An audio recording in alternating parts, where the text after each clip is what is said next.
I'm trusting the council with these plans, but the Queen mustn't know.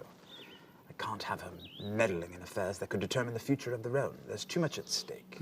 Oh, yes, indeed. Yes, I shall be silent as the grave.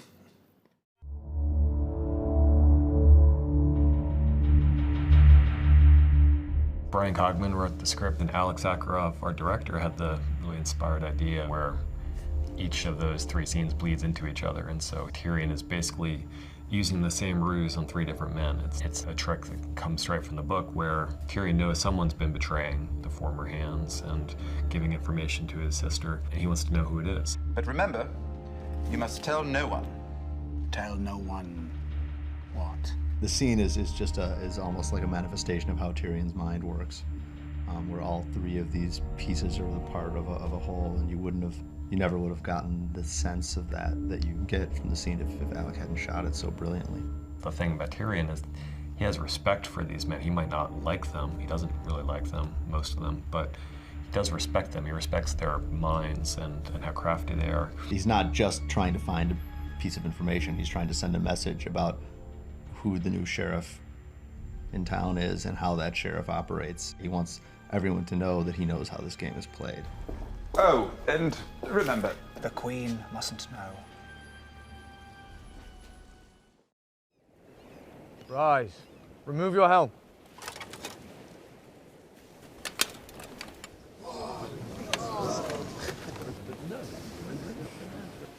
You are all your father promised and more, my lady.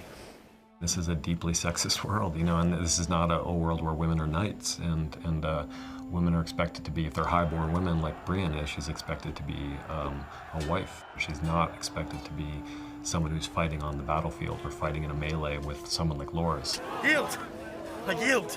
And she's constantly having to show that she's actually just as good at this as the men are, and in fact better. I mean, Loras is a quite renowned fighter, and she beats him. This is a world where power has a male face, and Brienne's come from a place where she was allowed to pursue her dreams. She was allowed to be who she really was in the way that Ned was letting Arya become who she really wanted to be.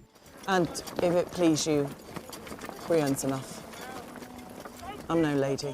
There's this wonderful moment that's not even verbal, it's just all on Michelle Fairley's face when she hears those words from Brienne, and you kind of know if you've been watching the series, she's thinking about Arya, and you know, this girl she loves so much she hasn't seen in such a long time, and you know, Brienne is very different in some respects from Arya, but on the other hand, you could see Arya really admiring Brienne because she always kind of wanted to be that. I think Catelyn sees a real connection between these two sword-fighting women. Rise, Brienne of the Kingsguard!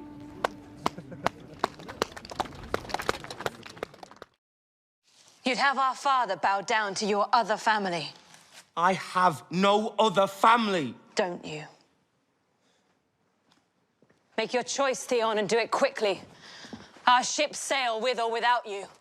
Everyone's felt the imposter complex. Everyone's found themselves in a position where they're trying to act like they belong in a place where they don't belong. I think there's something universal about that feeling, and Theon is just almost the pure embodiment of that. I think part of him is kind of like, well, you know, you have to be true to your family, and Rob probably should have listened to Catelyn's advice and not been so dunderheaded as to send Theon Greyjoy off to Balon Greyjoy without expecting that Theon's loyalties might be compromised. I've always loved Theon. I always loved the character in the books, and I always loved the prospect of what he could be in our series. And it all comes down to this. He's having a long, dark night of the soul. He has to make a decision. T.S. Eliot talked about the objective correlative, which is that object that can provide the emotional resonance and make it seem real, you know, as opposed to just talking about loyalty. You actually have it. You have that object there. It's the letter. It's all about what he does with this letter. The burning of the letter tells you what you need to know about the choice he's made, but the baptism scene shows you more visibly and more intuitively what it means to him to be accepted into his family and to become a real member of his family for the first time in as long as he can remember. It's one of those scenes we love because there's so much that's conveyed without any dialogue. Just the visual imagery conveys what you need to know, and then it's also just Alfie's performance and, you know, what you see on his face as the water's going down his head. What is dead may never die. What is dead may never die, but rises again, harder and stronger.